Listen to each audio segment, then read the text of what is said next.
This is part 1. Actually, 4 parts po ito. Medyo mahaba po siya. Pero mahalaga po na makita po natin, maunawaan, kung ano nga po ba yung panuntunan ng ating Panginoong Diyos patungkol po sa pagpapalaki ng ating mga anak. Hindi ko alam tama ba, ano ba yung passage ko ba una? Okay. Proverbs 22, verse 13 to 14. Ito yung parang pinaka-main passage natin in our study. Sabi po dito, withhold not correction from the child, for if thou beat him with the rod, he will not die. Thou shalt beat him with the rod, and shalt deliver his soul from Sheol. Okay. So, makita po natin in our passage, unti-untiin po natin ito. Actually, babalik-balikan po natin. Marami pa po iba pang mga passages in Proverbs na mahalaga na makita po natin na nakaayon po sa salita ng Panginoon.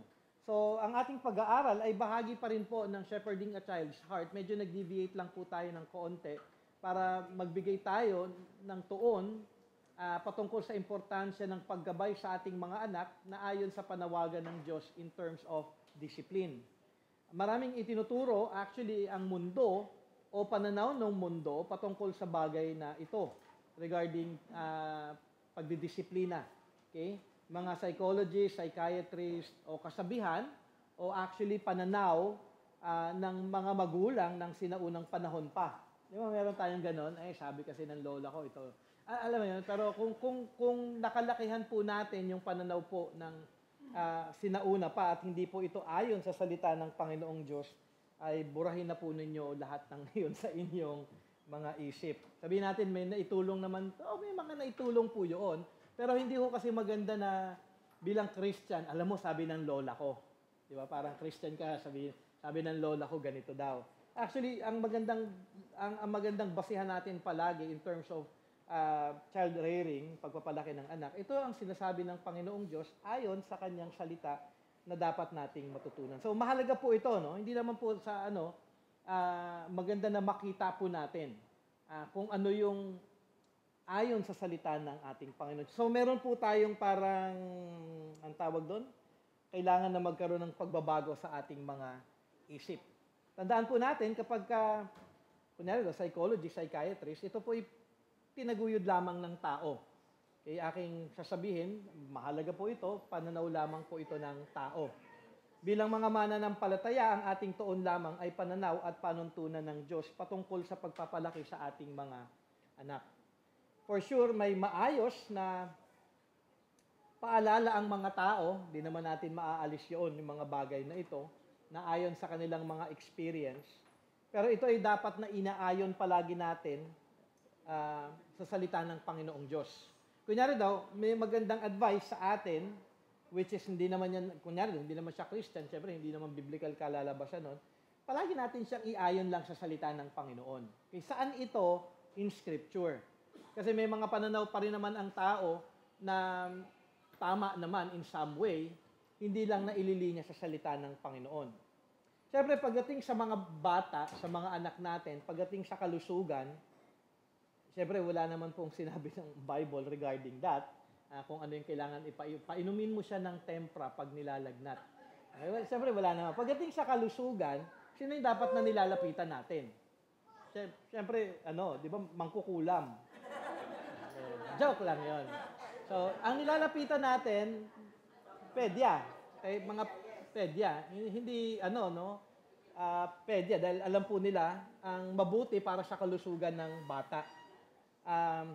Meron po kasi ibang mga magulang, pagdating po sa health, doktor. Kasi ito problema po ito ng maraming mga doktor. Maging ako, tinatanong ako before. Mali ba? 15 lang po. Okay, sige, sorry. Baka nagmamadali kasi ko niyan. Sige, pwede nyo nang i-pass over na lang. Okay, so, pagdating po in terms of kalusugan ng bata, syempre, doktor po yung ating lalapitan.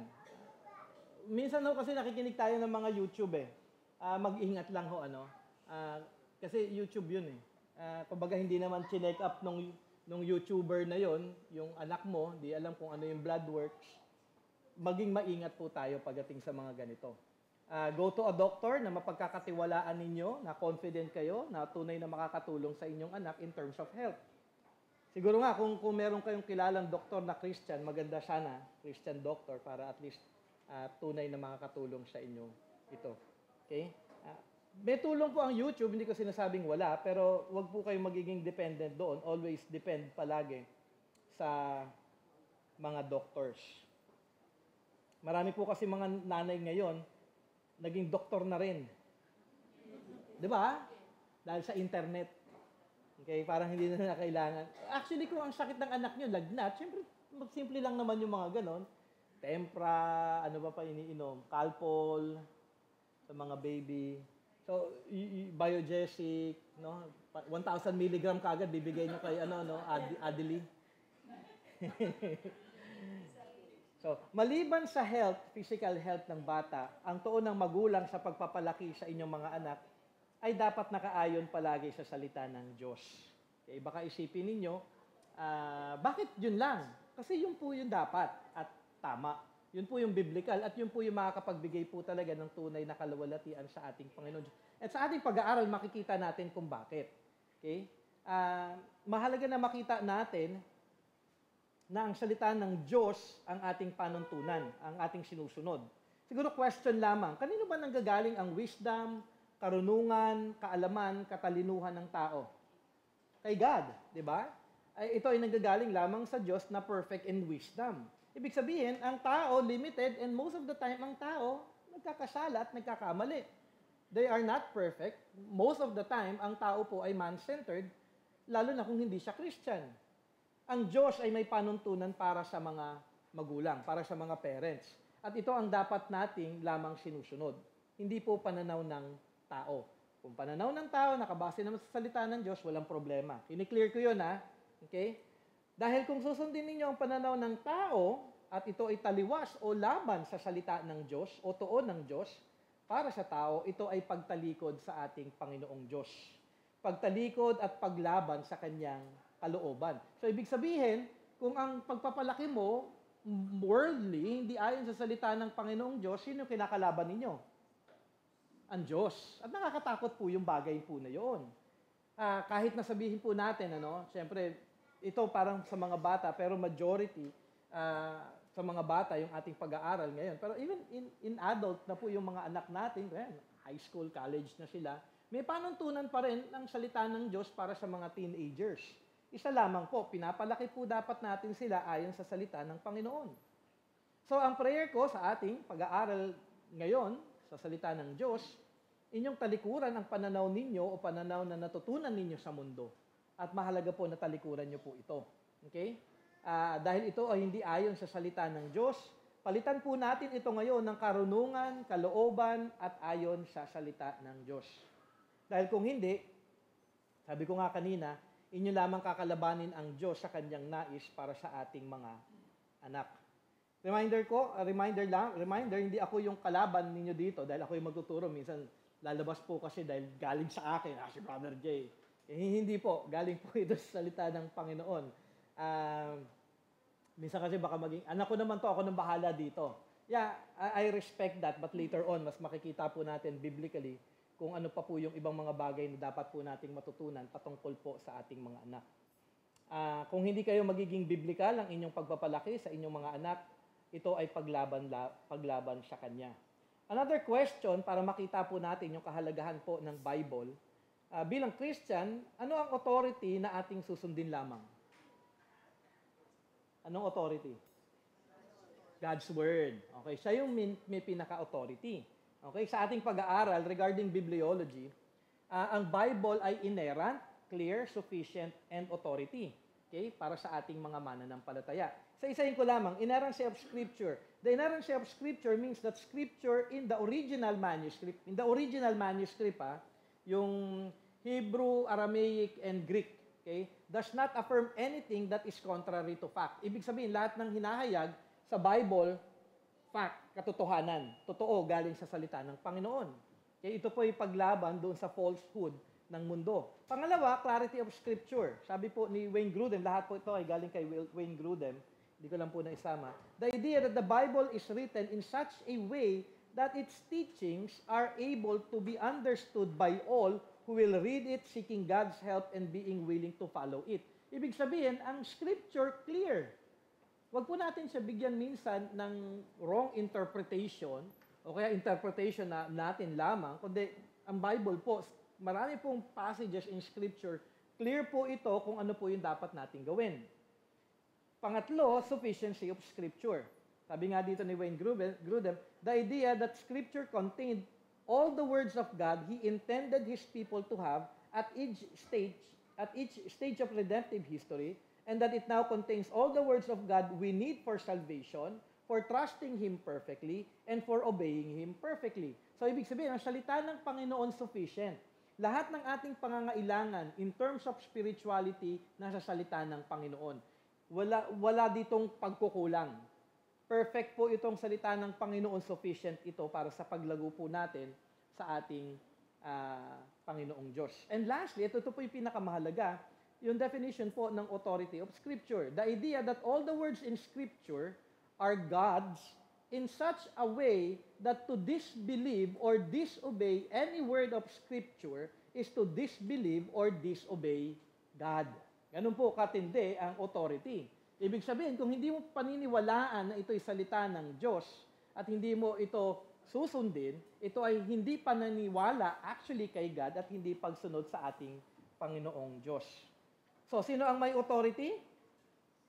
Si God, ang kanyang salita, na ang dapat po nating susundin.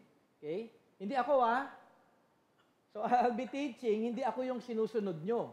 Ang susundin natin, dahil ako may anak din, andito si Boy, ako din mismo ay susunod dapat sa salita ng Diyos. Ako nga, habang inaaral ko to, it's more on the application para sa akin, though alam ko na yung ibang mga bagay dito, pero marami pa mga bagay na importante na mapaalalahanan din ako. So, ibig sabihin, sama-sama tayo. Okay, sama-sama tayo. At mahalaga na ma-establish natin ito sa ating buhay dahil ito ang dapat na ating sinusunod sa ating pagpapalaki sa ating mga anak dahil tayo ay mga Kristiyano. So, biblical parenting, our calling. So, may panawagan ang lahat ng magulang sa salita ng Diyos. Siguro ito tama na yung passage ko dito. Psalm 127, verse 3, Behold, children are a heritage from the Lord, the fruit of the womb, a reward. Meaning, ang anak ay blessing na nagmumula sa ating Diyos. Heritage from the Lord. Children are blessings from God. Kung ang ating anak ay blessing from God, mahalaga na makita natin na ang ating anak ay mula sa Diyos. Alam natin, ang galing ito sa nanay, no? Sa babae, dahil siya ipinanganak. Pero ito'y blessing pa rin ni God. Sino ang nagbibigay ng anak talaga? Si God. Di ba? Katulad ni Sarah, di ba? Si Sarah, barren. So, itinakda ni God sa kanya for 90 years, magiging barren ka. In the 90th year, nanganak siya. So, Diyos pa rin ang nagbibigay ng anak sa ating lahat. Okay? Ang ating anak ay pinagkaloob, binigay ng Diyos sa atin upang ating palakihin ang bata na kinikilala ang ating Diyos na siya ay Diyos. Mainly, ang problem ng tao, anong problema sa tingin niyo ng tao pagdating sa anak? Inaangkin. Okay? Inaangkin natin na atin ang ating mga anak. Tandaan natin, ang anak ay galing sa Diyos. Yeah, galing sa amin ni Del, si Boy, pero galing to sa Diyos. Ito'y binigay ng Panginoong Diyos sa amin. Kung galing ito sa Diyos, kaninong panuntunan dapat ang masunod sa pagpapalaki? Sa akin? O doon sa nagbigay? So, basic po ito. Ito yung pinaka-basic na dapat nating makita bilang mga magulang. Kung hindi kayo magulang, ito yung dapat na itinuturo nyo sa ibang mga tao na may kakilala kayo na nanay at tatay.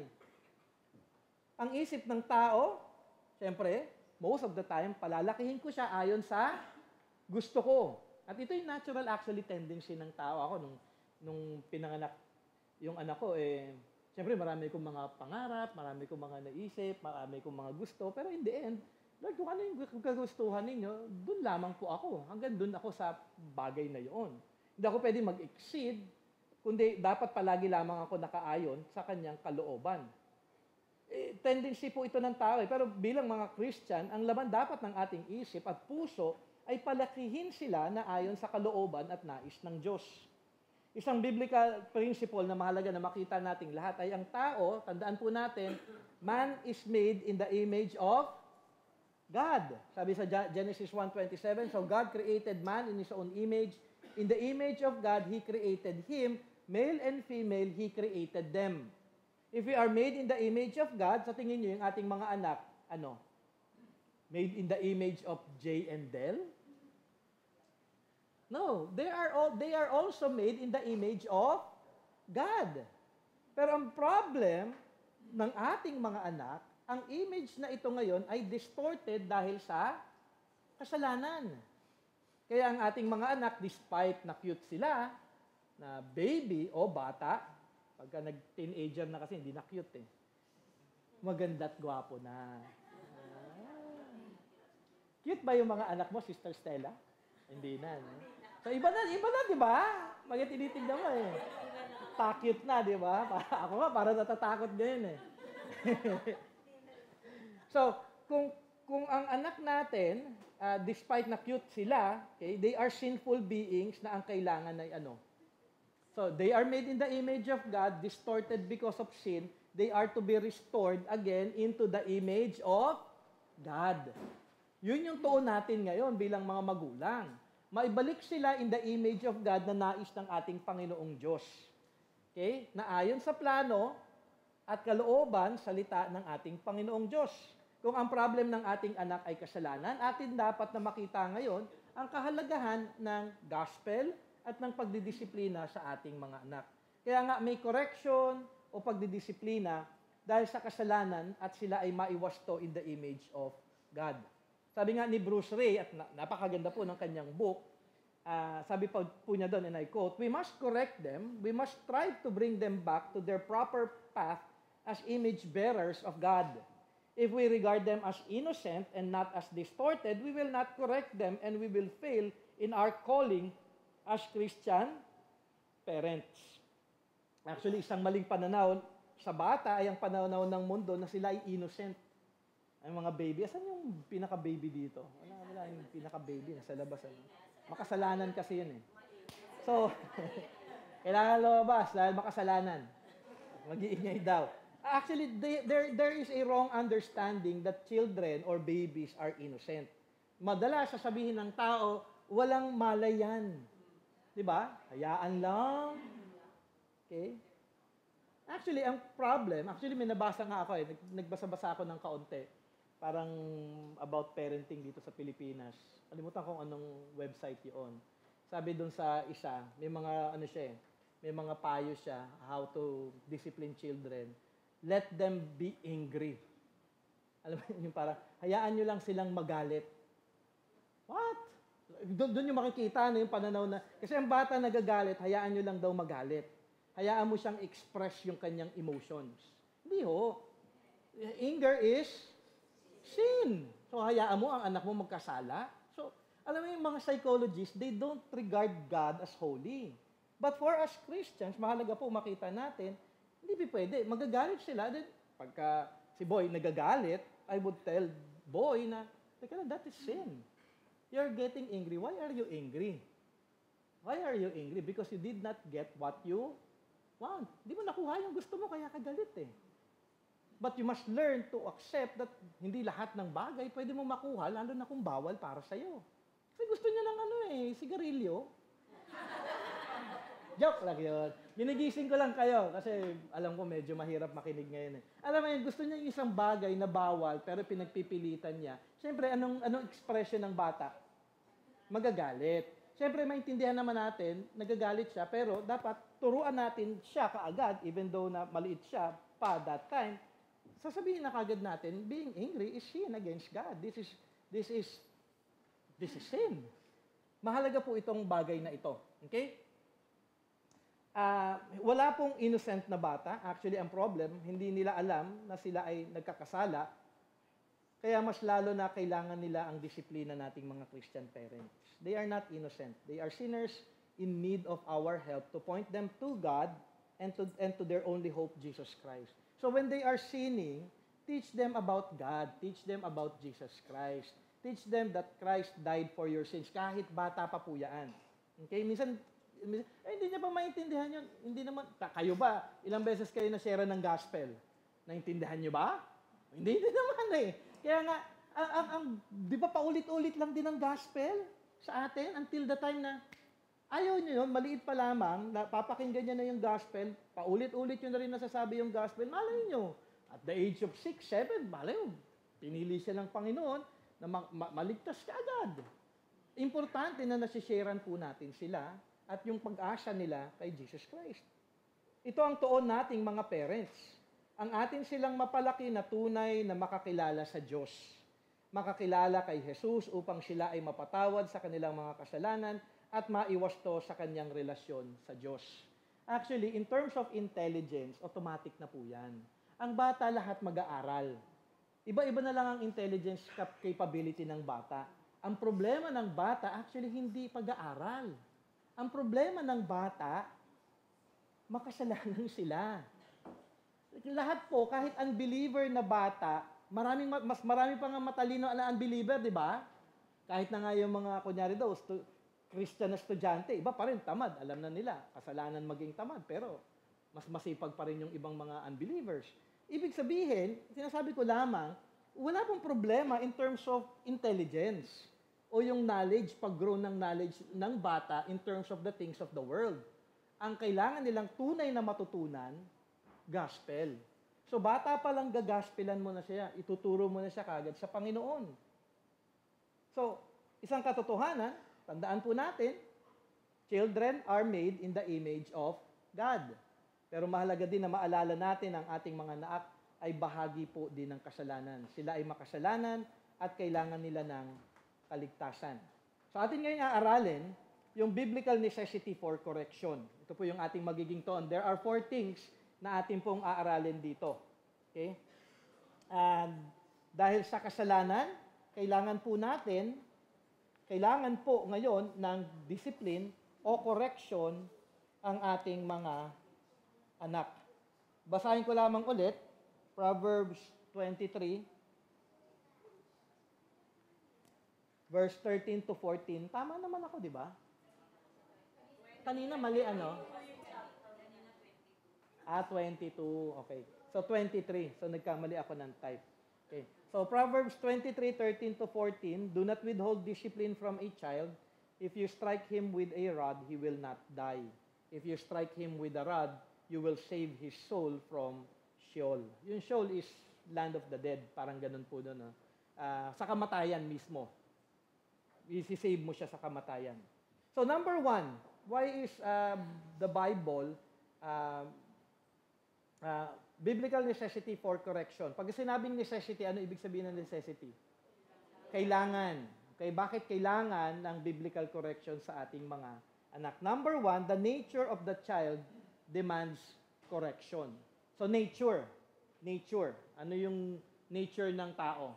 Ang tao ay mainly makasalanan. So because of the sinful nature of man, ang bata ganun din, sinful nature ng mga bata, kaya kailangan nila ng correction.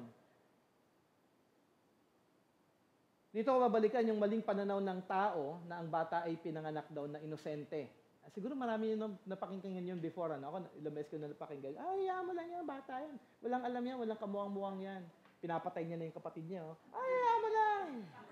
Di ba parang gumagawa na ng hindi maganda, nagdi-disrespect na, sabi natin, ganyan, nagnanakaw, naninira, may mga bagay. Hindi, inosente yan, hindi niya alam. Actually, mamaya makikita natin yung mga bagay na sinasabi actually from the book. Sabi ni John Locke, isa po siyang philosopher, so unbeliever po ito. Sabi niya, and I quote, at birth, the mind of every individual is a tabula rasa or a blank tablet. Ganun daw yung bata. To be written upon by the environment and experience. The child is born neutral, gitna lang siya, without experience, without neutrality, without ideas, without concepts. Yun daw yung bata. Actually, hindi. Ang bata, pinanganak pa lamang sila, di ba?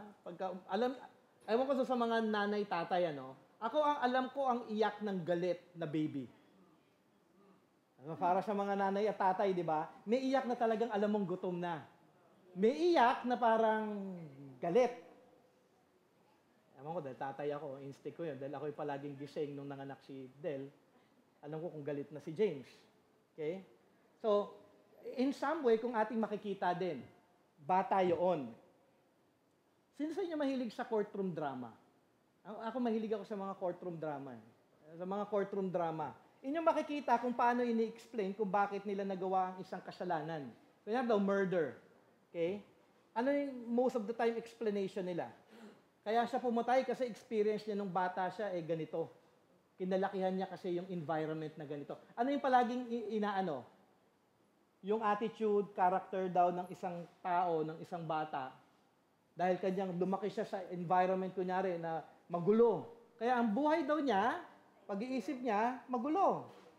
Hindi nila nakikita na ito'y dahil ang bata ay tunay na likas na makasalanan. Kahit naman yung bata, kunyari, pinalaki mo sa isang bahay na maayos, di ba? May tendency pa rin siya na gumawa ng kasalanan.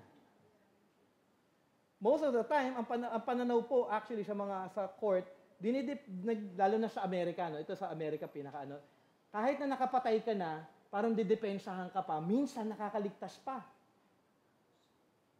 Kasi, ito yung niya hindi niya talaga ninais yun. Ito kasi yung kinalakihan niya. Battered child kasi yan. Kaya ngayon galit siya. Alam mo yon? Hindi. Kaya siya pumatay, kaya siya gumawa ng kasalanan, dahil not only because of the environment, may part ang environment na pahlala lang ng environment at ng mga tao nakapaligid sa kanya, yung pagiging sinful niya. Lahat kaya tayo, kahit tayo nga in some way, para sa ating mga pamilya, lalo na tayo, kilala natin, kunyari, yung ating mga kapatid, alam natin kung gaano ka makasalanan, di ba? Ang bawat isa sa pamilya. Mahalaga na makita po natin na ang tao palaging may paliwanag. Minsan, ipapawalang sala at sasabihin nila ay kailangan lang yan sa mental institution. So, hindi siya kailangan ikulong, dadalhin siya sa mental institution, pagagalingin siya doon, wala namang kailangan pagalingin talaga sa kanya. Tapos, after ilang months, lalabas na ulit, and then in some way, after a couple of months ulit, balik ulit siya. Gagawa ulit siya ng hindi maganda. Ngunit, ang pananaw ng tao, kung ating titignan, ay iba sa sinasabi ng salita ng Diyos. Sa Genesis pa lamang, alam na natin na kaya ang tao ay gumawa ng kasalanan ay dahil sa nagkasala si Adan at Eva. Okay? Adam and Eve sinned. At dahil sa kasalanan ito ngayon ay napasa sa lahat ng tao. Nakita natin si Adan at Eva, si Adam and Eve, yung kanilang unang dalawang anak, sino? Si Cain and Abel, di ba? Anong ginawa ni Cain? Sa tingin niyo may environment of killing? 4 pa lang sila noon. Di ba? Kung ating titignan, may influence kaya? Siguro itong si Adam mamamatay tao. Hindi naman din pwede kasi wala nang 4 lang sila. Sino papatayin nila? So nakukuha ninyo, ang tao by nature sinful. Wala po itong environment, sasabihin na neutral or parang wala yan, malinis yan. Hindi po. Sila mismo, dahil sa kanilang pagiging makasalanan, sila po ay gumagawa ng masama. Hindi po natin pwedeng sabihin na ginawa ni Cain niya kasi laking tondo yan eh. Di ba? Parang, what? Ang tao ay likas lamang po talaga na makasalanan. In theology, ito po yung tinatawag na fall. Okay? Sabi nga ni Bruce Ray, Adam fell, fall po siya, Adam fell from everything he had before. He fell as an image bearer, as a vice-regent, and as a righteous man. Lahat po ito nahulog, lahat ito nawala dahil sa kasalanan na nagawa ng tao. So, ang image ng Diyos, tao ay nasira, hindi nawala, kundi sabi nga, distorted. Nandito pa rin. Nandito pa rin naman yung image ni God eh. Pero distorted na, magulo na. Hindi na actually nakikita ang ating Panginoong Diyos sa ating buhay. At makikita na ito sa ibang aspeto actually ng tao. May mga binigay na example dito in terms of sin, kung paano na-distort yung image of God sa atin. Kunyari daw, yung self-consciousness ng tao is already twisted with pride, selfishness, and prejudice. So, ang mga tao ngayon, puno na ng yabang. Imbis na humility, ang tao pinanganak na mayabang. Wala naman po bata na tinuruan yung maging mayabang. Wala naman sigurong nanay, tatay sa inyo na, anak magyabang ka.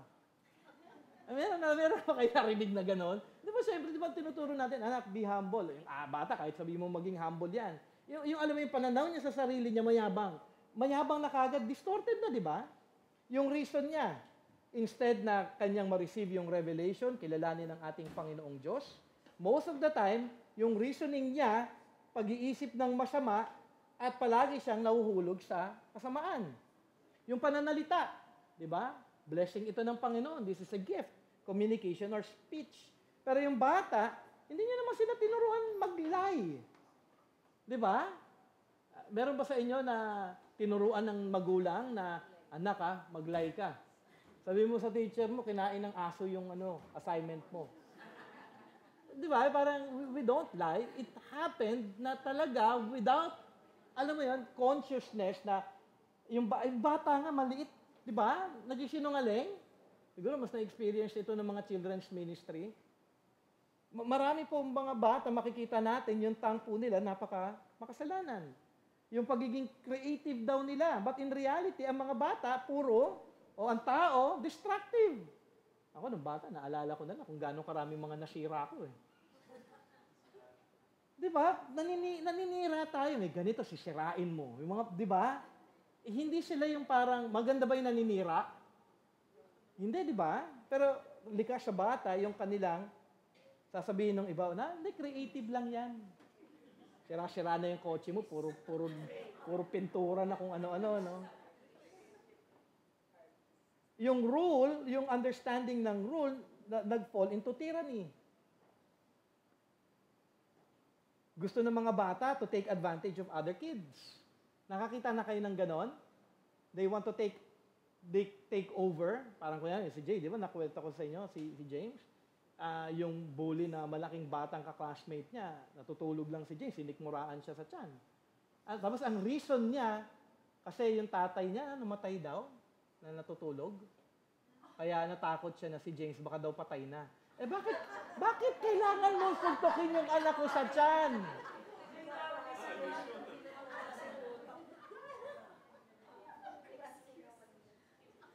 Parang yung kausap niya, walang alam sa buhay, Pero yun nga, napaka-sinful talaga ng tao. Yung morality, alam natin, naging immoral ang lahat ng mga tao. Yung kanilang imagination, ginagamit nila in other things. So makikita natin yung fallenness ng mga bata. So, ano ang mga bata? What are children? They are made in the image of God. But they are not innocent. They are fallen sinners. Kaya po nakakaawa yung mga bata. Kaya nga we have children's ministry, di ba? Kailangan po nila ng gospel. So si John Locke, yung psychologist po na ito, mali po yung kanyang pananaw regarding his view of innocence.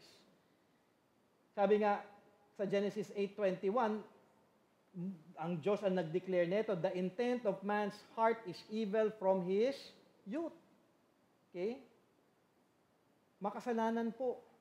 Yung tablet po na sinasabi kanina is not blank.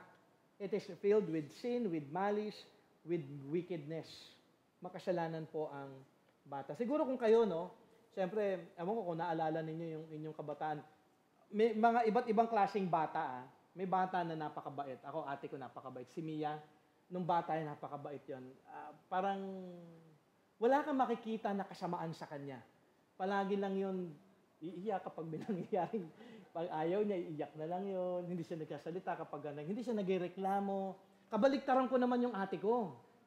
Ako naman talaga yung tinatawag na black sheep. Parang kulang na lang, itakwil na ako ng nanay ko. So, in some ways, naaalala ko yung aking sarili nung bata ako, napakasama ako talaga. Yung kasambahay namin, nainis ako sa kanya, inampas ko siya ng martilyo sa ulo. Alam mo yun, yung parang trip lang. Kasi, bali pa ako doon hindi niya kasi hinugasan yung puwet ko. Alam mo yan, yung parang, yung ginagawa, yung kapag nagtatayo ng Christmas tree yung mga kapatid ko, pagkatapos na, alam mo yung gagawin ko? Itutumba kayo. Ako siguro, more on the side ng nakikita ko na Meron bang nagturo sa akin na hampasin ko ng martilyo yung kasambahay namin? May nagturo ba sa akin na kapag katapos ng Christmas tree buuin, isirain? Di ba? Hindi po. It is because napaka-sinful po ng nature ng tao. Bata pa po ako noon, maliit pa po ako noon. Kaya ngayon nanay ko parang hindi siya makapaniwala na ako'y pastor ngayon. Akala niya paparusahan na ako ng Diyos ng todo-todo. Psalm 58 verse 3, sabi nga, the wicked are estranged from the womb. They go astray from birth, speaking lies.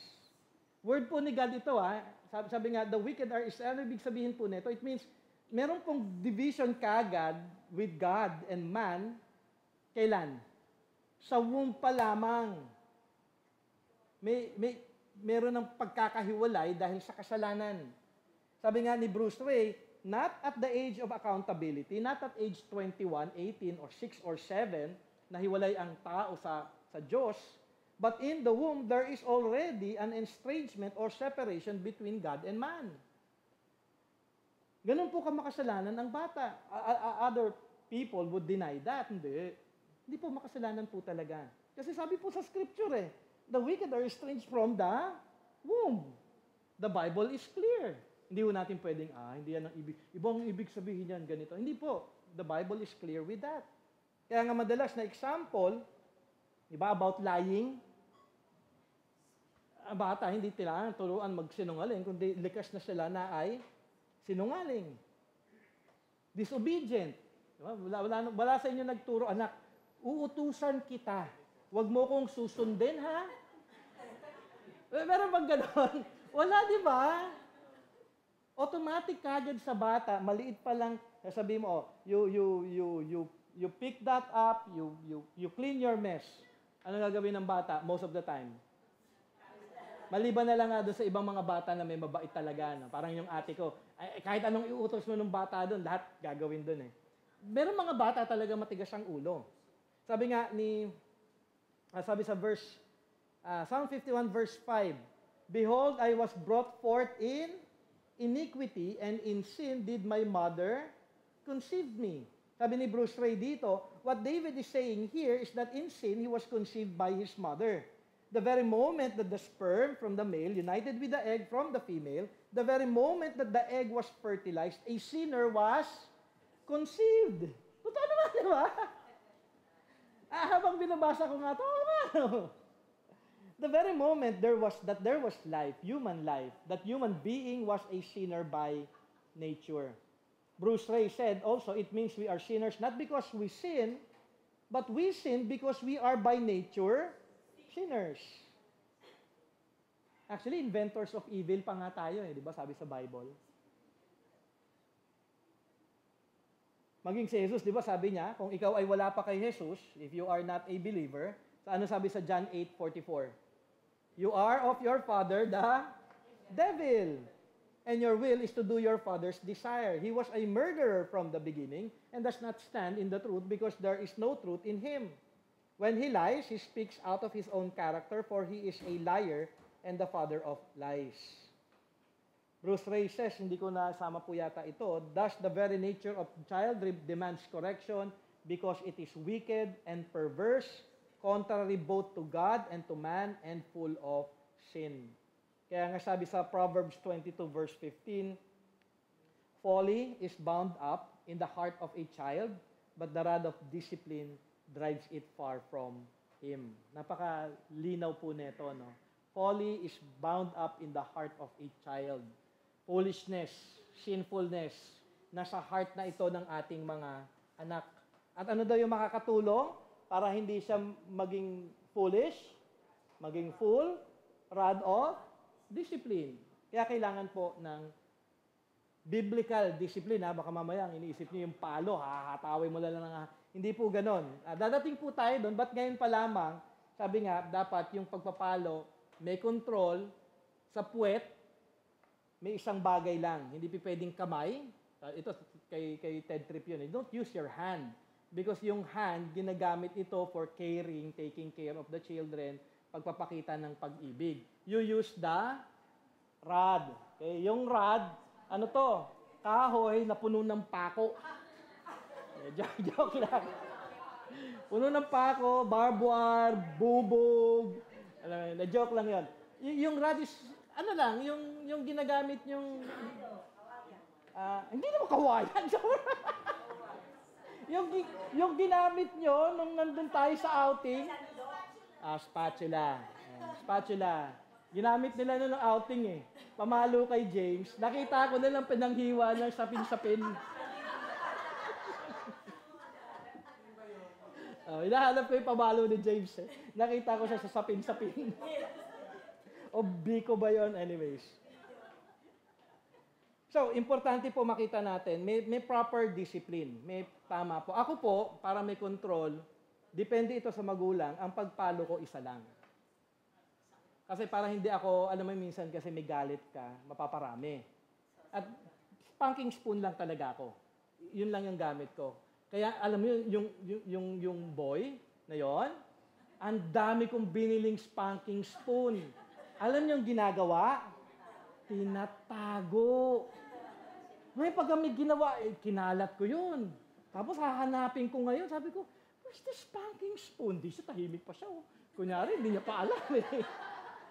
Kita niyo kung gaano ka-utak. Kaya nag-uusapan nga namin nung isang araw yun eh, tamatawa pa siya eh. I was hiding it, Daddy. Napakagaling talaga, Anyways, yun nga. Tsaka kailangan talaga sa puwet. Kaya binigay yung puwet ni God para dito mo sila. Huwag kung saan-saan. Huwag yung sasampalin, huwag yung sasabunutan, huwag yung pipingutin. Alam mo yun, hindi tama yun. Palo lang. Isang palo lang. Pero yung talagang matindi. Yung pagkapalo mo, talagang, yung tumatagos na, yung pamalo, lumagpas na ito.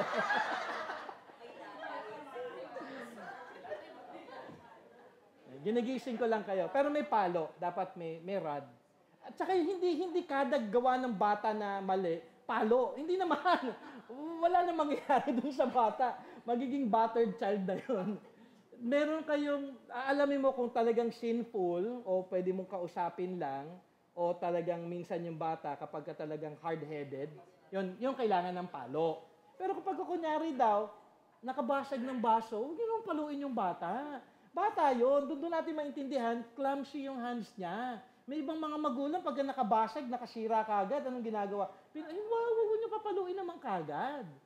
Intindihin mo lang, kunyari, nakabasag, huwag ka lang maglalakad dyan. Suot ka ng tsinelas.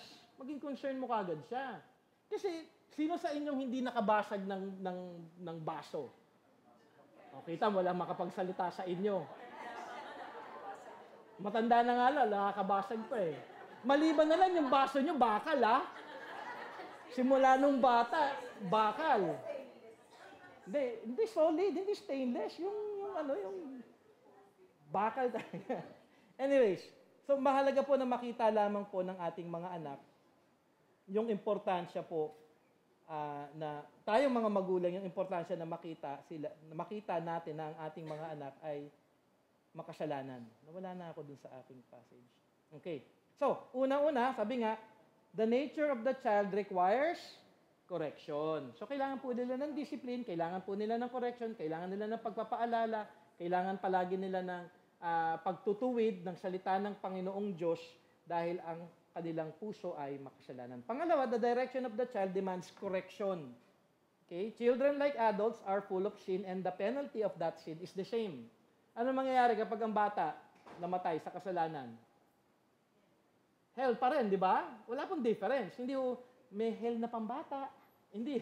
Hell din yun. Okay? Medyo mas hindi ganun kainit. Hindi po. Nakakatakot kaya nga po yung mga anak natin, pag sila namatay apart from Christ, di ba? Paano kung namatay yung anak natin at the age of a young age? Tapos hindi tayo nagseryoso dun sa panawagan natin as Christians, yung biblical counseling na dapat na itinuturo natin sa ating anak, o discipline, biblical discipline. Kaya nga po maganda na makita po natin, like adults, yung kanilang kasalanan will lead them to death. Yun yung mas kinakatakot ko. Hindi ako natatakot na si James bumagsak sa grades. pwede niya bawiin ito for another time eh. Pero kapag siya namatay apart from Christ, wala na. Kawawa po yung anak. Kawawa yung anak ko, kawawa naman si Boy. Di ba? Oh, very hungry na. Hindi nyo pinapakain eh. Ano yan? Anong tawag doon? Yun, neglect. Neglect. sa batas, ang tao, kung ating titignan in terms of law, may pagkakaiba daw yung pagpatay ng isang 10-year-old na bata sa tao o pagpatay daw ng isang taong 35 o 55-year-old. Di ba minsan sasabihin nila, okay, hindi, bata yan, hindi niya alam yung ginagawa. But before the eyes of God, ang pagpatay ng 10-year-old tsaka ng 35 o mas matanda pa man, ay ano sa harapan ng Panginoong Diyos? Sin pa rin, murder pa rin yun. Hindi yan, murder. Murder pa rin po ito. Ito'y kasalanan. Ito po'y pagpatay pa rin sa ating Panginoong Diyos. At yun po yung dapat na maging panuntunan at pagkilala natin. Okay? Ang kabayaran ng kasalanan ay kamatayan. Kaya nga sabi sa ating passage, sa Proverbs 23, 13 to 14 ulit, do not withhold discipline from a child. If you strike him with a rod, he will not. May namatay na ba ng pinalo ng isang beses sa puwet? Wala naman siguro, no? Pero alam niyo, may mga bata na namatay dahil sa pagdidisiplina ng magulang. Yung sobrang palo na, yung parang hazing. Yun, out of English. Hindi po tayo ganun, ha? Nagpapalo tayo, pero may control po tayo at biblical po yung ating ginagawa. Sabi nga, if you strike him with a rod, you will save his soul from Sheol.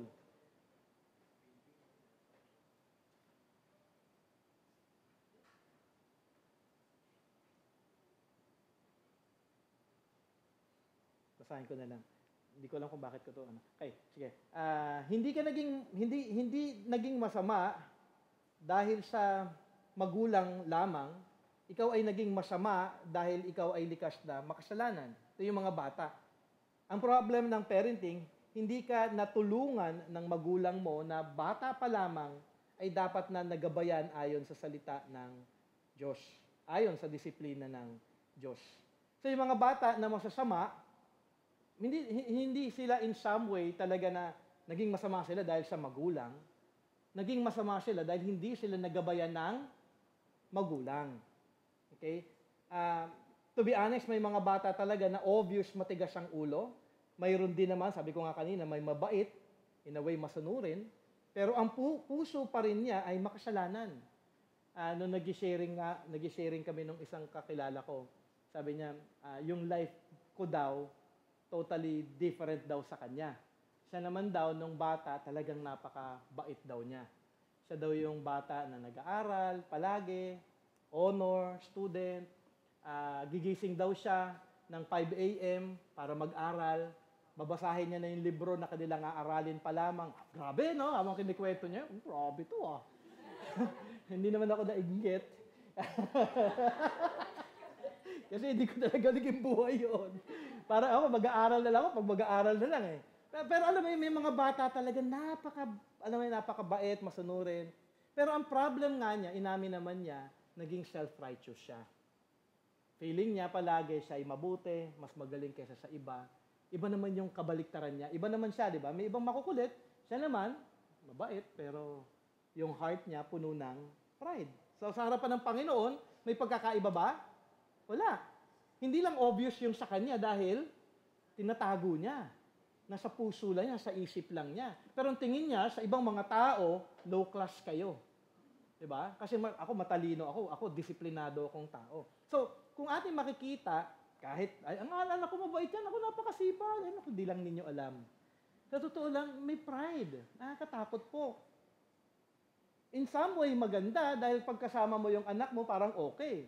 Pagmamalaki mo, dahil may honor and everything, pero wala pa rin siya sa Panginoong Diyos. Kaya kailangan niya pa rin ng gospel.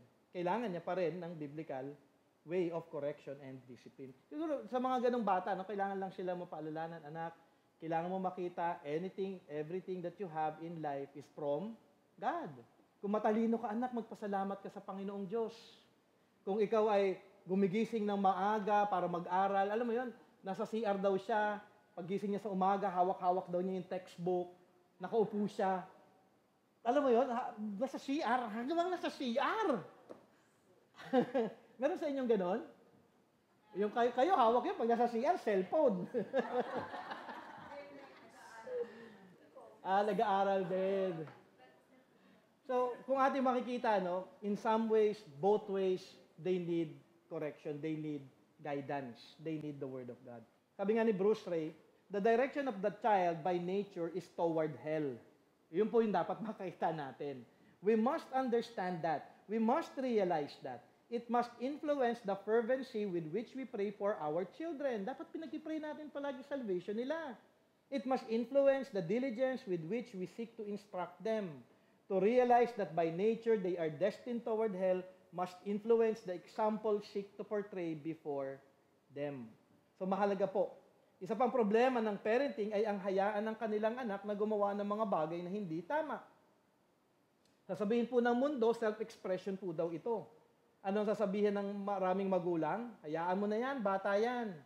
Hayaan natin kung hindi kasalanan yung kanilang ginagawa. Pwede naman po. Kunyari, naglalaro siya sa lupa. Ako, hinayaan ko si James. Maglalaro kung ano-anong. Wala namang kasalanan doon unless naghuhukay siya doon dahil gusto niyang may ilibing doon. Siyempre, hindi maganda yun. O, ba't ka alam naghuhukay? May papatayin ako eh. Pero kung naglalaro lang, hayaan natin sila. Let them play. Okay? Hindi po pwede na kunyari naglalaro, hayaan mo sila maglaro. May mga iba ako nakikitang magulang, naglalaro lang. Huwag ka maglalaro. Alam mo, naglalaro lang. Huwag naman kasi wala namang kasalanang ginagawa. Okay? Pero hayaan natin,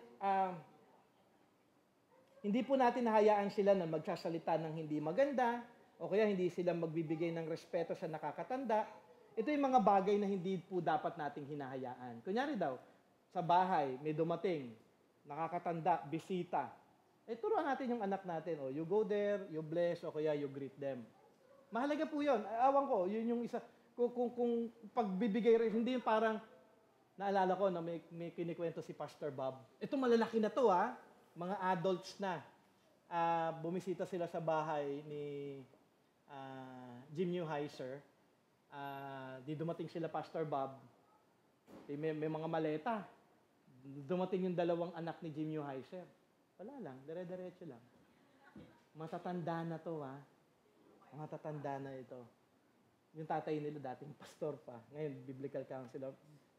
Nakalakihan siguro or something like that. Di namin alam. Kung bakit. Kinikwento nga sa akin ni Brother Bob. Siya din daw talagang takang-taka. Sabi ko, ako nga rin po ngayon, takang-taka eh. Hindi ho dapat hinahayaan yun. Ako siguro, pagka ganon.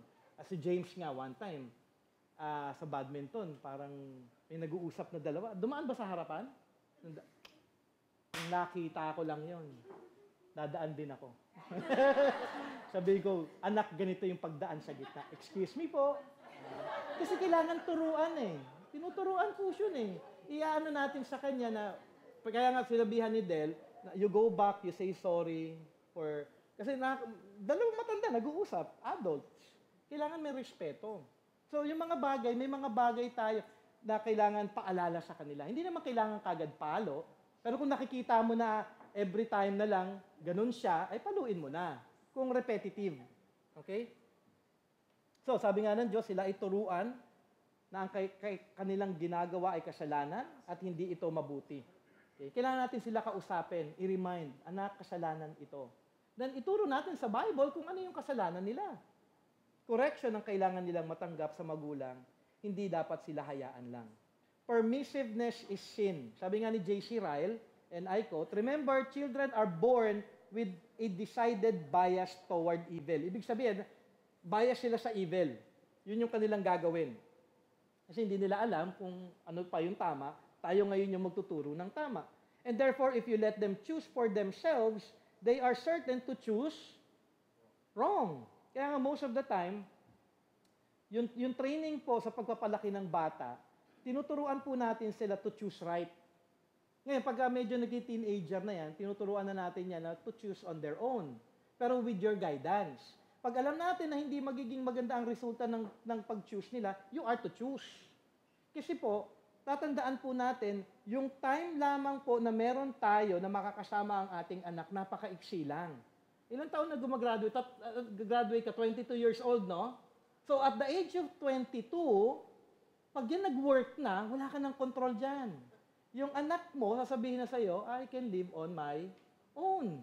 So ibig sabihin, yung limit lang ng time natin in terms of correction and teaching them about biblical things in life is very short.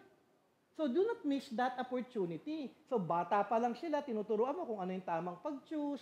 Pagka naging teenager, tuturuan mo na sila kung ano yung tama nilang decision na gagawin sa kanilang buhay. Kasi they are biased. They are certain to choose wrong. The mother cannot tell what her tender infant may grow up to be tall or short, weak or strong, wise or foolish. He may or may not be any of this. It is all uncertain. But one thing the mother can say with certainty, he will have a corrupt and sinful heart. It is natural for us to do wrong. Foolishness, says Solomon, is bound in the heart of a child. A child left to himself bringeth his mother to shame. Our hearts are like the earth on which we tread. Let it alone, and it is sure to bear weeds. Di ba automatic ang weeds?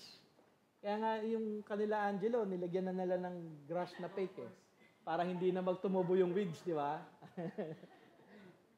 Mahalaga na ito po yung ating maunawaang lahat. Importante po ito. Basic, pero importante. Hindi lang parents, kundi tayong lahat ay magkaroon po dapat ng biblical na pananaw patungkol sa katayuan ng tao. Bata man o matanda, dahil ito ay makakatulong sa lahat na makita kung ano ang tunay na kalagayan ng tao sa harapan ng ating Panginoong Diyos na banal. Siguro tignan po natin yung Proverbs 22 verse 6. Sabi po dito, train up a child in the way he should go, even when he is old, he will not depart from it. Ito po yung usual interpretation po nito. Kung ang bata na train ng mabuti o biblically sa kanyang kabataan, hindi niya ito tatalikuran sa kanyang pagtanda. Ito po yung pinaka-basic. Ito, sabi nga, ay tama. Maraming mga bagay na naituro ng mabuti at dala-dala na nito hanggang sa pagtanda. Di ba tayo din, may mga bagay na magaganda na na-train tayo hanggang sa pagtanda natin, dala-dala natin. Okay? Siguro isang magandang example dito ay si Timothy, sa 2 Timothy 3:15. Sabi nga, and how from childhood you have been acquainted with the sacred writings, which are able to make you wise for salvation through faith in Jesus Christ. So, nung bata pa lamang siya, nasharean siya ng gospel, tinuturuan siya about the words of God, and then ito ay nagbigay ng wisdom sa kanya for salvation.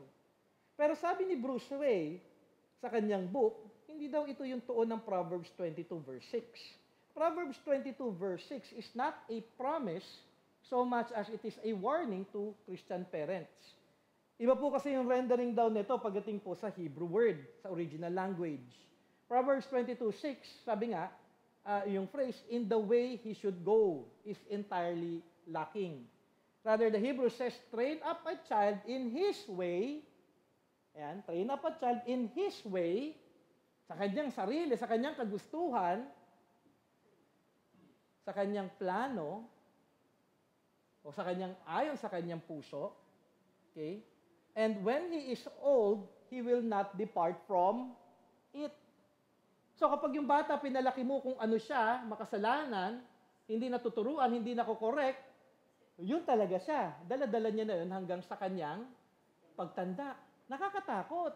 Kaya nga po, may biblical correction, may biblical discipline. Kasi kung hahayaan po natin ang bata ganito, hindi siya kinokorek, hindi tinuturo ang salita ng Panginoon. Kaya nga minsan, nagtataka tayo, bakit ganito tong batang to? Kasi hinayaan siya. Train up a child in his way or after his manner, according to his ways.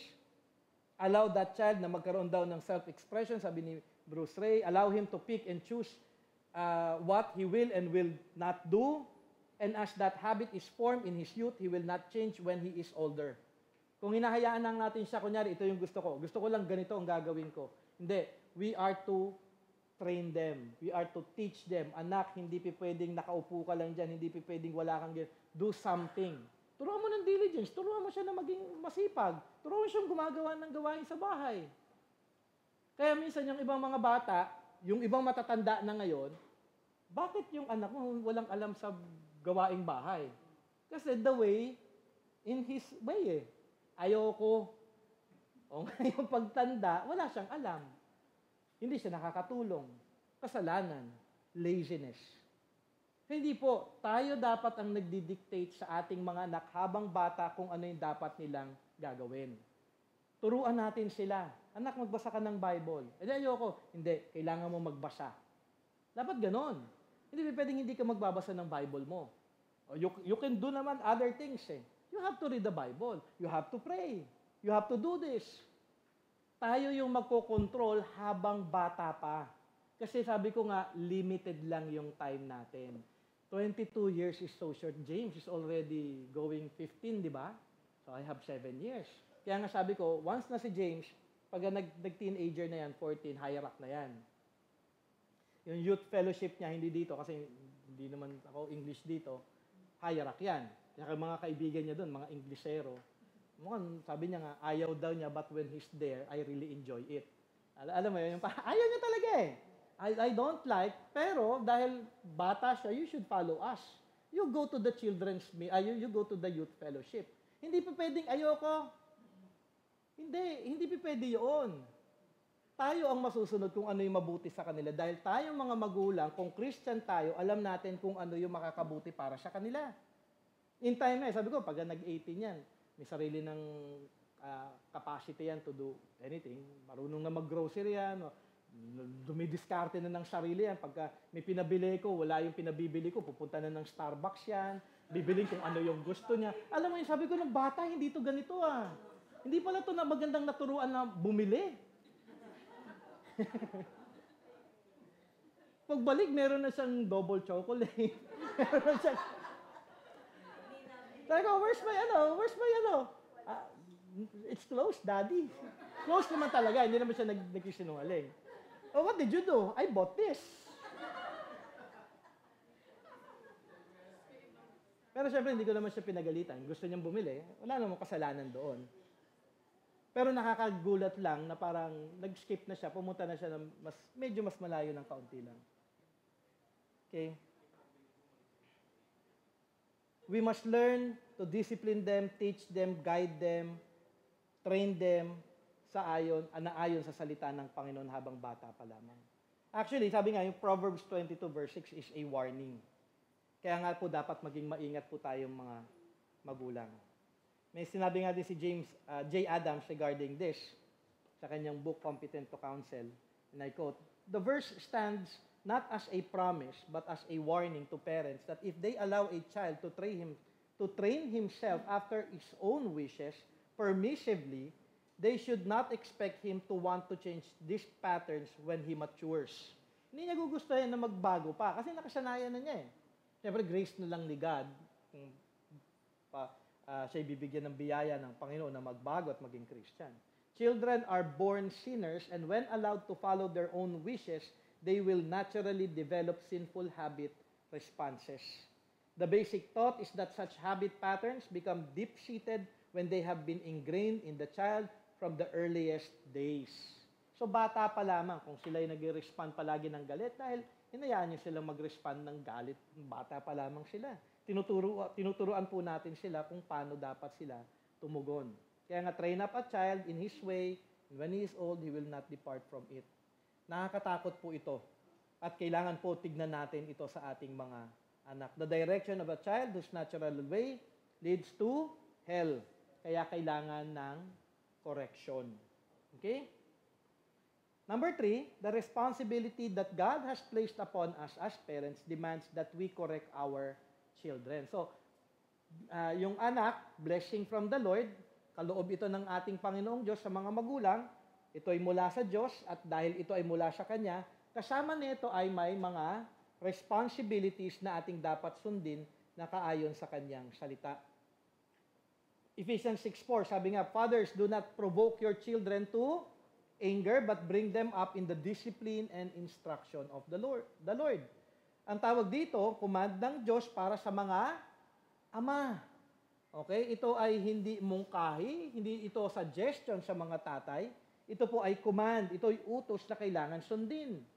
Ang salitang do not and bring ay verb na naka-imperative mood. Kapag imperative mood, ano ibig sabihin ng imperative mood? Inaral natin before, it is a command. Okay? Kapag command, ano ang dapat ginagawa? Sinusunod. Kapag hindi sinunod, ito ay kasalanan. Galing sa inyo yan, ha? Kapag wala ang ama, teka lang, bago ko sabihin, sino ang may responsibility at binigay ng responsibility in terms of training and disciplining the children? Ama. Kaya kapag ang ama hindi marunong magdisiplina, ang ama hindi marunong mag-correct, ang ama ay hindi nagtuturo, nag-train sa kanyang anak regarding the instructions of the Lord, siya ay nagkakasala. Okay? Mahalaga na makita po natin ito, kahit na kunyari daw, no, matanda na yung inyong mga anak, palagi, sabi nga, may book sila, Jim Joheiser, sila, you never stop being a parent. Ibig sabihin, even though your children are old, palagi mo sila pa rin binibigyan ng instruction. Siyempre, magiging limited na lang yun. Pwedeng sundin niya yun, pwedeng hindi. Pero dapat patuloy pa rin yung instruction na ibinibigay ng ama. May correction. Kapag may sin, dapat i-correct nung tatay, yung kanyang anak, kahit na sabihin mo may asawa na ito. Pero siyempre, hindi mo napapaluin. Diba? Well, 35 years old na yung anak mo, 40 years. Dapat anak. Laki lang kayo, opo. Hindi na ho. Kailangan po may correction. So, regardless of age, yung pagiging ama. Ako kay James, nag-ready na ako pagka, sabi ko nga, pagka ito, siyempre, papayuhan ko yan, pagka nanliligaw na yan, pagka nagkapamilya na yan, pagka nagkaanak na yan, yung instruction, magpapatuloy. Hindi po ito mawawala. Kasi command po ito ng ating Panginoong Diyos eh. Tsaka, yung anak ko, bigay ng Diyos to eh. Kailangan ayon sa panuntunan lamang ng Diyos ko siya palalakihin. Proverbs 23, sabi nga ulit, babasahin ko lang ulit yung ating passage. Do not withhold discipline from a child. If you strike him with a rod, he will not die. If you strike him with a rod, will save his soul from Sheol. In reality po, di ba mas madali mag-ignore ng kasalanan? Yan, may ginawa yung anak mo. Katamad na, palagi na lang ginagawa to. Yan ko na nga lang. Ganun ang karamihan ng mga parents. Minsan parang nakakasawa na. Minsan hindi natin mabigyan pa nga ng oras eh. Pero in reality, may instruction, may command, kailangan i-correct sila. Whatever you are doing, kailangan mong bigyan ng priority ito. Kasi kapag pinalagpas po ninyo yung kasalanan ng bata, makakasanayan niya na. Yun yung permissiveness eh. Kaya nga, in some ways, kami ni Del, alam ni Del yan, nung maliit pa si James, kahit na meron yan kunyaring may ginawa, kahit busy ako, nilalabas ko yan si James, dadala ko yan sa kotse. Mawawala lang ako siguro for about 5-10 minutes. Papaluin ko yan sa kotse. Isa sa rule, hindi mo dapat i-shame yung bata. Not in front of other people yung pagpapalo. Huwag din pakitang gilas kayo na, dinidisiplina ko yung anak ko, kita nyo. Hindi ganoon. Nakita nyo ba ako nagdisiplina kay James in front of all? Wala pong nakakita sa inyo. From some time, meron lang akong binubulungan ko, James, let's go to the car. Alam niya na yun actually. Hindi niya pwedeng itago yung kotse. Yung pamalo, pwede. Pero yung kotse, hindi. Bata pa siya nun eh. So, kumbaga, bahagi po na tamang binibigyan mo pa rin siya ng instruction but not shaming the child dahil may heart din yan, may emotions yan eh. Pagka kinorek mo yung bata in front of other people, magkakaroon niya ng parang hiya. Pero, pwede mo siyang kausapin. Pwede mo siyang kunin, kausapin mo, tapos meron kang dalang ice pick. Joke lang yun. Ginigising ko lang. Kumbaga parang, kailangan mo lang siyang i-remind. Okay? Na, wag mong gawin ulit yun na yung ginagawa mo. Okay, busy lang ako. Minsan nga, kapag ako nag-aaral, minsan, dami ko kailangan pang aralin, tapusin. May ginawa, si James medyo malaki-laki na, around 10, 11 yata siya noon. I have to stop talaga. Parang, kasi kung hahayaan ko siya dun sa kasalanan niya, iisipin niya ngayon, ay okay lang, kay daddy. Ay hindi. Alam niyo, ilang oras ako nagkipag-usap sa kanya, 2 oras. Kasi hindi niya mag-gets. Binibigyan ko siya ng time to understand eh. Kasi around 11 na yata siya that time eh. Kailangan niya actually mapakinggan yung instruction ng Panginoon. Command po yun eh. Kapag hindi ko po ginawa yun sa anak ko, anong mangyayari sa akin? Ako ay magkakasala sa Panginoon Diyos. So every sin issue, at least kailangan ma-address at kailangan siya mabigyan talaga ng oras. At hindi yung parang my own preference, yung pagtuturo ko sa kanya o pagkokorek, biblical. Anak, sabi sa Bible, ganito kasalanan yan. Hindi, anak, ayoko yung ginagawa mo eh. Hindi po ganon. Preference mo lang yun. Ipapakita natin dahil made in the image of God siya, na distort yung image ni God because of sin, tinutulungan mo ngayon siya na maibalik yung image of God by telling your children about God, about Christ, and His hope in Jesus Christ. Kaya po, mahalaga po na makita natin ito. Sabi nga ni Bruce Ray, for parents, especially for fathers, to withhold that discipline is to sin against God, and it is also to sin against the children that we say we love. To withhold that necessary correction is to rebel against the Lord.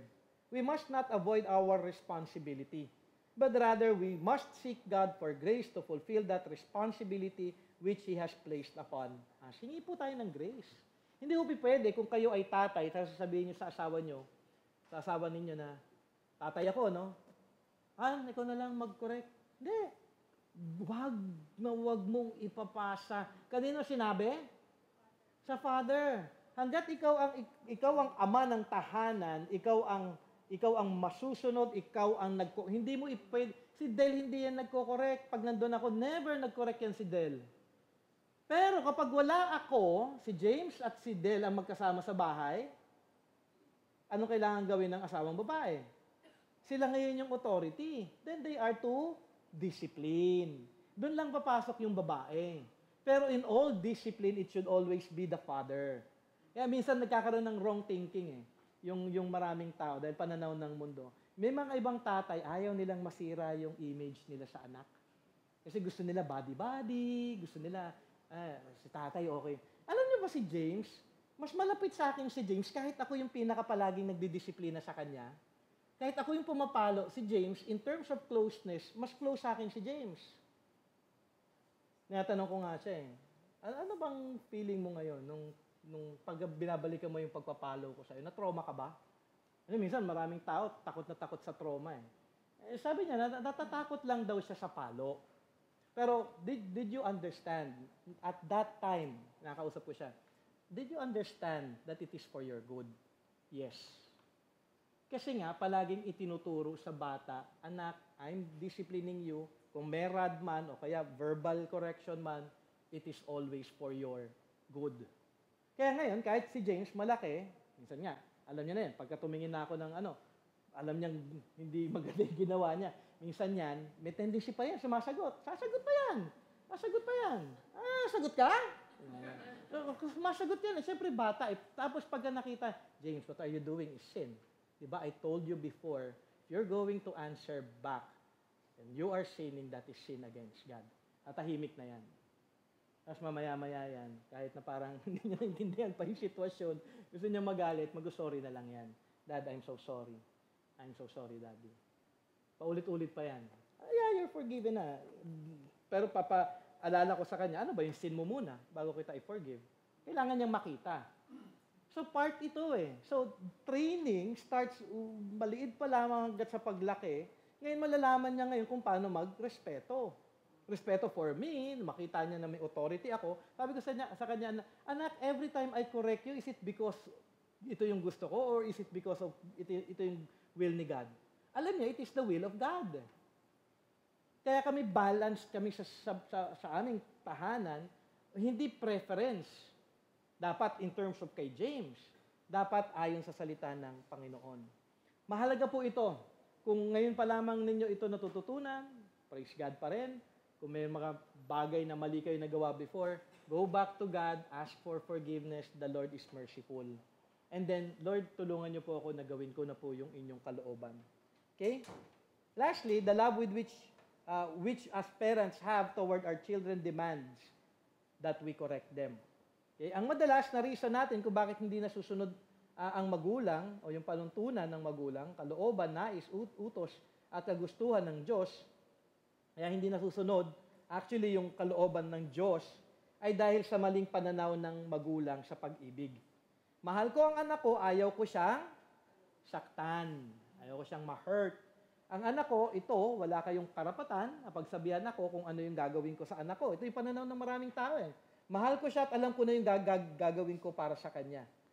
At ipinapakita ko sa kanya kung ano yung pag-ibig. Pero yung pag-ibig ng magulang, kung hindi ito biblical, hindi po ito tunay na pag-ibig. Kasi may biblical love which we hold on as Christians. Para sa isang Christian, sana alam nyo na kung ano talaga yung tunay na pag-ibig.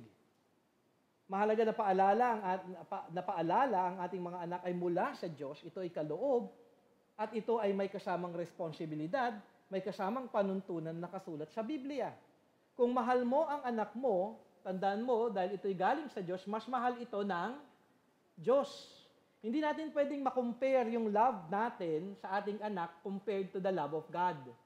Dahil anong ginawa ni God para sa ating mga anak? Binigay niya ang kanyang anak para sa kaligtasan ng ating mga anak. Hindi natin magagawa yun. It is incomparable. Yung love natin for our children will be diminished in comparison with the love of God.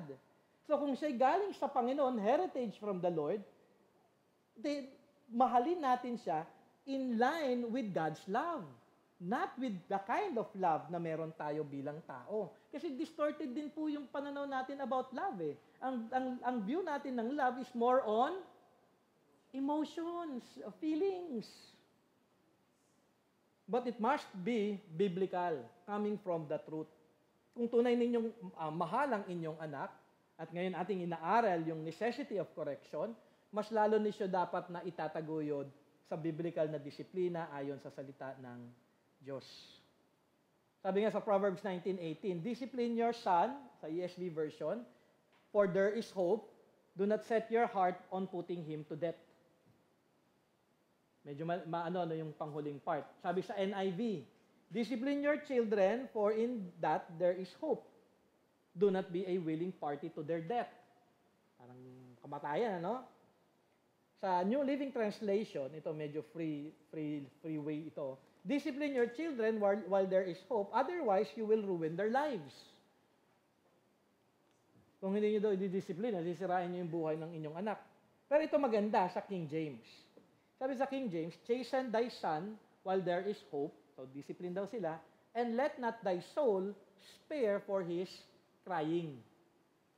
Yung kay Bruce Ray, ginamit niya po dito yung part ng crying. Parang ini-explain niya lamang dito kasi minsan ayaw natin na nakakarinig na ang baby, bata, umiiyak. Ako yung age ng katulad ng kay Ivan, pinapalo ko na yan. Yung ganyang, ilang taon na si Ivan? Magtutu, no? May discipline na yan. Kasi may kakulitan yan eh. May discipline yan. May palo, pero light lang. Para kailangan lang niyang malaman na may authority na dapat siyang sinusunod. So, minsan, ang thinking ng maraming magulang, bata pa, innocent, huwag papaluin. Hindi ho, dapat po, maliit pa lamang, may tamang disiplina. Hindi naman, syempre at that age, yung palo mo ganyan. Syempre, hindi ganon. Hindi ka, hampas yung gagawin, no? Hindi, may topic lang. Para at least malaman lang yan na, you cannot do that. Diba? Importante po kasi ito eh. You establish yung kanyang understanding na maaari siyang, alam mo, hindi maganda yung kanyang kalalagyan sa kanyang buhay. Chasten thy son while there is hope. And let not thy soul spare for his crying. Umiyak ka na ngayon. Kasi kapag ang anak natin hindi natin na-disiplina at lumaki sila na suwail, makasalanan, ikaw yung iiyak. Alam mo, nakakaawa ang bata kung alam natin yung anak natin hindi ligtas. One time, si Boy, sabi niya sa akin, I do not believe in God. Umiiyak ako noon. Lungkot na lungkot ako. All the discipline of all the teaching. Siguro galit lang talaga siya noon. Tapos, nung isang beses, nakapasa siya ng grade 9. Doon sa DepEd na exam, yung Pilipino niya, 76. Pass. Ha? Very yung nanay. 78. So, tapos sabi naman ni James, no, di tuwan-tuwa siya. The Lord is so good. Praise the Lord. Sabi ko ngayon sa kanya, I thought you don't believe in God. When did I say that? Alam mo yan, there are situations na yung pinaka-fear dapat nating magulang, hindi yung bumagsak yung anak natin, hindi yung, alam mo yon, ang pinaka-fear ko, hindi siya maging Christian. Yun yung pinaka-nakakatakot. Wala akong pakialam kung matalino siya o yumaman siya o ano, kung wala pa rin siya kay Christ, baliwala ang lahat ng yon. Hindi yun maikukumpara of knowing Christ. So for me, at dapat tayo mga Christian, ang pinaka-achievement natin is not makagraduate yung anak natin. Maganda po yun. Hindi ko sinasabing hindi maganda yun. Achievement din po yun. Pero ang pinaka-blessing po talaga sa buhay ng isang magulang ay ang sila makakilala kay Kristo Jesus. Mahalaga po ng pagdidisiplina. Parang, alam niyo yung story ni Eli? Si Eli, may anak, matigas ang ulo. Yun yung priest, ito si Eli eh. So, si Eli, may anak siya, dalawa, matigas ang ulo, dinidisrespect yung pagkain, nagkakaroon siya ng sexual immorality dun sa mga nag-serve sa tabernacle, kung ano-ano mga pinagagawa ng mga anak niyang kasalanan. Hindi niya kasi dinisiplina. Si David, a man after God's own heart. Okay? Hindi din marunong magdisiplina. Hindi ko sinisiraan si David. Mabuti si David, pero may problem siya pagdating sa parenting. Binigay ito as an example na wag nating gayahin. Kasi yung mga anak ni David, siguro isang example na lang, si Absalom. Di ba si Absalom, anong ginawa ni Absalom? Walang respeto, gusto niyang, alam mo yon, yung parang, may mga hindi nabigyan ng payo si David, pupuntahan niya ngayon yan. Siya yung magbibigay ng payo, ng tulong. Tapos, yung tao, kinuha niya yung mga puso para yung mga tao tumalikod kay David, siya ngayon yung tanghaling hari. Di ba pinaalis si David sa kaharian niya? Dahil mali yung kanyang pagdidisiplina. Wala siya actually disiplina. Mahalaga po na makita natin yung importance po ng discipline. Hindi kasi akala ni David love yung pagpapakita niya ng pagpapakita niya ng pag-ibig sa kanyang mga anak. Mali po yung kanyang pagpapalaki. Sabi nga Proverbs 13:24, who spares his rod hates his son. So when we spank, when we discipline, when we talk, when we give advice, when we give guidance, training, it means love. If you love your children, sabi nga ni Bruce Ray, remember that discipline is not hate. Discipline is love. Pero ang problem, kaya ayaw magdisiplina because of laziness. Convenience. Hindi po. Kapag nauna yung sarili mo, ayaw mong gawin yun, ibig sabihin, hindi mo din mahal talaga ang iyong anak. Sabi ni Bruce Ray, we want our children to obey us because we love them. We want them to be good children because we love them. We want them to obey God because we love them and we want them to see them saved and brought to a knowledge of the living God. That is why we apply the rod. We apply the rod. We give discipline. Dahil mahal po natin ang ating mga anak. Last part, hindi ko lang kung naisama ko yung kay J.C. Ryle. Paki-check nga. Wala na. Okay. Basahin ko na lamang ito. This will be the last quotation. May treatise po na binigay si J.C. Ryle sa duties of parents. May dalawang example po siya dito na ibibigay. Ito po yung kay Eli, tsaka yung kay David. Siguro magandang basahin ko lamang, pakinggan nyo lamang po. Fathers and mothers, I tell you plainly, if you never punish your children when they are in fault, you are doing them a grievous wrong. I warn you, this is the rock on which the saints of God in every age have only too frequently made shipwreck. I would fain persuade you to be wise in time and keep clear of it. See it in Eli's case. His sons Hophni and Phinehas made themselves vile and He restrained them not. Hindi po niya pinipigilan o hindi niya kinokorek. He gave them no more than a tame and lukewarm reproof. Huwag mong gagawin yan. Alam niyo, wag yan, bawal yan. Parang ganun lang, ano? Uy, that's bad. When He ought to have rebuked them sharply. In one word, He honored His sons above God. Kasi mas sinusunod niya yung anak niya more than God. So, ibig sabihin, may command si God to discipline our children. Ayaw natin i-discipline yung ating anak. We are giving honor more to our children than to God. And what was the end of these things? He lived to hear of the death of both of his sons in battle, and his own gray hairs were brought down with sorrow to the grave. Namatay din siya eh. Sa katabaan niya, wala din siyang, alam mo yung diet, si Eli. Nung nalaman niya, tumumba siya, pumagsak yung ulo niya, namatay siya. So, sabay-sabay sila namatay, buong family in one day. See too the case of David, who can read without pain the history of his children and their sins. Amnon's incest, pero alam niyo kung ano yung story nun, ano? Alam mo, anak mo gumawa ng incest. Absalom's murder and proud rebellion, Adonijah's scheming ambition. Truly these grievous wounds for the man after God's own heart to receive from his own house. But was there no fault on his side? I fear there can be no doubt that there was. I find a clue to it all in the account of Adonijah. In 1 Kings 1:6, sabi po daw doon, his father had not displeased him at any time in saying, Why hast thou done so? Kumbaga, bakit mo ginawa yan? Wala daw narinig. Okay? Walang nasabi si David sa kanyang anak ng mga bagay na ganun. Wala siyang sinabi na pagkokorek. There was the foundation of all the mischief. David was an overindulgent father, a father who let his children have their own way, and he reaped according as he had sown. So tayo po, in our church, and I do hope, pakita po natin yung panuntunan po ng Diyos. Hindi ko ito panuntunan dahil ako din po natututo sa aking mga inaaral. Kailangan po tayo, sama-sama na atin pong i-apply ang salita ng Panginoong Diyos. So, may 4 na bagay na mahalaga na makita po natin. Babasahin ko lamang po ulit ito. The nature of child demands correction. Number 2, the direction of the child demands correction dahil direction nila ay to hell. Nature po nila, sinner sila.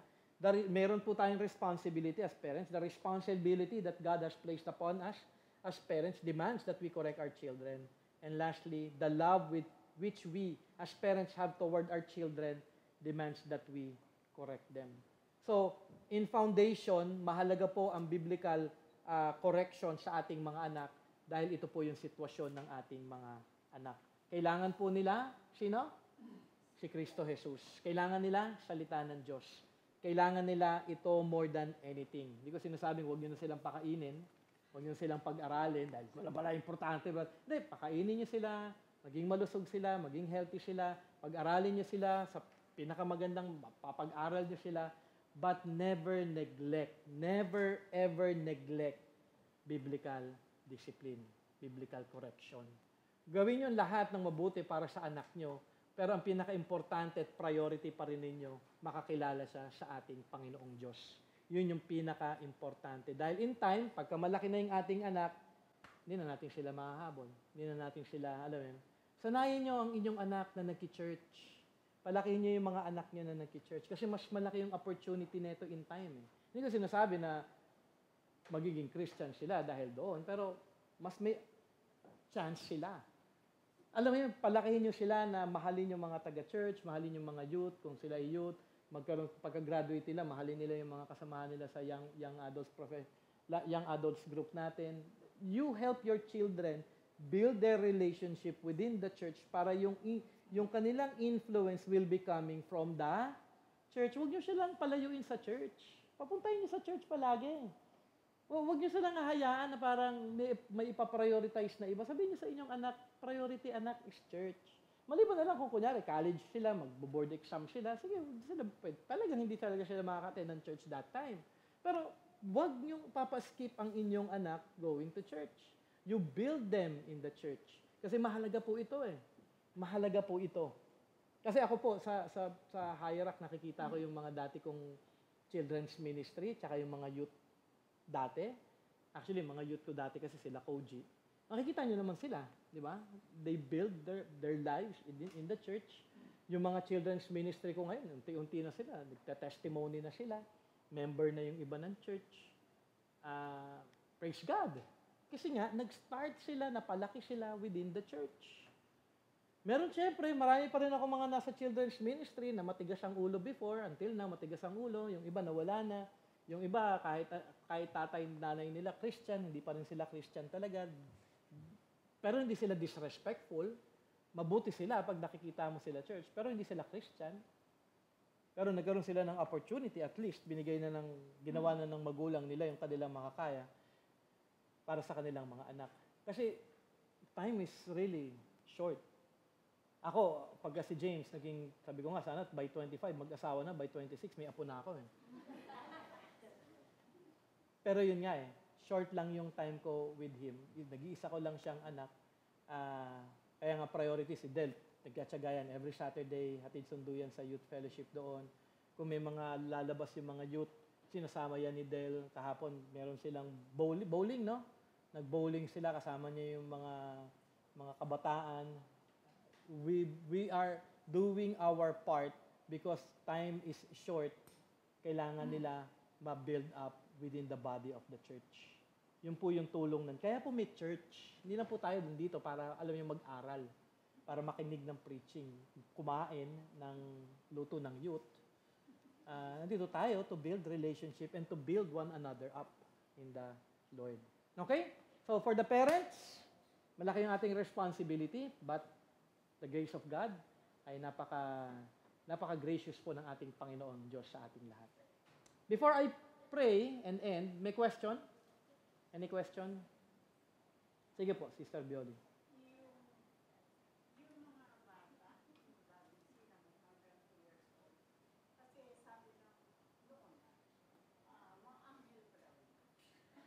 Diba, yun nga, tinuro ko nga kanina yung pananaw ng dati, burahin na dapat. Pero hindi po. Kumbaga, nasa age of accountability. Wala pong age of accountability. Ang bata po, from the womb, di ba binasa natin in scripture, hindi po ako yun From the womb, may separation na between God and man. Oo. Ay, hindi naman ho. Hindi naman ho sila hell. It will depend on your view. Ako dati kasi, election. Kung ang bata, hindi elect, kahit 1-year-old newborn child, election, kung hindi siya elect, hell siya. Pero when I heard the preaching of John MacArthur, nagbago yung view ko. For him, kung gusto mo makita in display yung grace ni God, it's more on salvation ng mga infants. Pakinggan niyo po yun, may preaching po si John MacArthur regarding that. Maganda po yun. Kasi maraming nagtatanong din sa akin Brother Jay, kapag ang bata namatay, ako, election, patay yan. Dati ganun ako. Dati ganun ang stand ko. Siyempre, you grow naman in the Word of God You grow in your view. Ang ganda ng pagkaka-explain lang ni John MacArthur.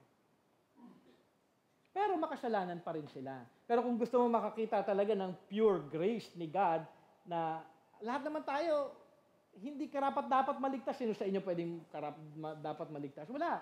Even ang bata, hindi din naman sila dapat maligtas. Pero out of the grace of God, may salvation sa kanila. Pero makasalanan po sila. Oho. Kasi kapag hindi naman sila namatay during infancy, dahil sila lumaki, nakikita po natin yung hell rising. Actually, hindi lahat ng bata salbahe. May mga bata talagang mabait. Praise God, kung ang anak ninyo, someway ganon. May ibang bata, neutral lang. Alam mo yun, may katigasan, may kabaitan. May iba talagang hellbound. Maraming gano'n. Sa hierarchy, katulad nung dalawa yung bata doon na dinisiplina ni Pastor Bob Talagang parang, alam mo, nanunulak ng kapwa. Toddler yan Tutulak niyo, narinig namin, yung ulo, humampas sa sa flooring. Takot kaming lahat nun Sa children's ministry pa ako nun Talagang harot siya, ganyan siya. Ako din, ganun din ako. Alam niyo, parang walang pakialam. May mga ganung bata. All of them, mabait, neutral, medyo matigas ang ulo talaga at matigas ang ulo. All of them kailangan po nila gospel. Kailangan nila word ni God. Ako nga yung prayer ko nung bago mga anak si James, Lord, sana mabait yung anak ko. Kaya nga, Lord, ako mabait eh. Kaya kapag nag-aanohan kami, kanino kaya ito nagbala? Ba't ganito to? Hindi na ako nagsasalita. May question pa before I end. So, kung mali yung pananaw ninyo in terms of parenting, repent. Okay? There is forgiveness in the Lord, but you have to repent of it. Kung mali yung parenting ninyo before, then repent of it right now. Parang, Lord, forgive me, mali po yung parenting ko before. Thank you because Christ died for that, and there is hope now. Help me to walk rightly before you. Then ituro nyo yun. Kung ang anak nyo may anak na, lumaki na yung mga anak nyo, may pamilya, turo nyo kung ano yung biblical. Kasi yun yung way na lang para at least ma-correct yung mga pagkakamali before. Marami pong magulang talaga na nagkamali. At hindi pa naman huli ang lahat dahil may gospel pa rin naman. Hindi man lang sila napalaki in terms of discipline, pero may gospel pa rin. Ang opportunity na lang ninyo, mga parents, na malalaki na ang inyong mga anak, buhos nyo na yung lahat ng time ninyo na maging mabuting magulang sa kanila, makita si Kristo sa buhay ninyo, ibahagi ninyo palagi yung gospel. Ngayon, kapag kayo nag-share ng gospel, tapos yung life naman ninyo gewang-gewang, hindi talaga maniniwala yung anak ninyo sa inyo. Then live the life of Christ. Yun yung chance na lang ng mga magulang na may matatanda na ang anak, yung malalaki na. Kailangan nyo mamuhay righteously na nakikita si Christ growing in Christ-likeness and then always share the gospel. Yun na lang yung pag-asa ninyo. Kung talagang repentant kayo na mali ang parenting ninyo before, kung ako man, ganun. Bubuhos ko na talaga. Every time na mag-meet kami, pag-pray ko, I pray for you bago tayo umalis. Pag-pray ko lang salvation mo. Lord, mapupunta siya sa impyerno, kaawaan niyo siya. Joke lang ho yun. Pero James knows that eh. Open ako kay James. I would tell him, James, if you do not believe in Christ, you're going to hell. Eternal punishment. You have read that. You have heard that many times. I don't want you to fall into that situation, anak. That's why you need Jesus Christ. Nakikinig naman siya. Siyempre, si God na lang magbabago ng heart niya. Hindi naman ako. Ang akin lang, share the truth. Share the gospel. Okay, let us pray. Thank you, Lord, for the time that you have allowed us to gather together to study your word. Ang dami po nito, and these are just foundations. Ito pa lang po ay pasimula at marami pa po kaming matututunan about parenting. And I hope na ma-establish po ito sa church up to the next generation, Panginoon Ama. Wala na kami, yung mga generation, Panginoon Ama, na susunod sa church po na ito. Kayo po ang patuloy. Nawa ang inyong salita ay maitaas at masunod lamang, Panginoon Ama. So, thank you, Lord, for teaching us, correcting us sa mga mali po naming pananaw. Maraming salamat sa inyong biyaya. Bless each one sa aming pag-uwi. Ingatan niyo po kami lahat. At patuloy nawa namin kayong maluwalhati. This we pray in Jesus' name. Amen and amen. Thank you very much.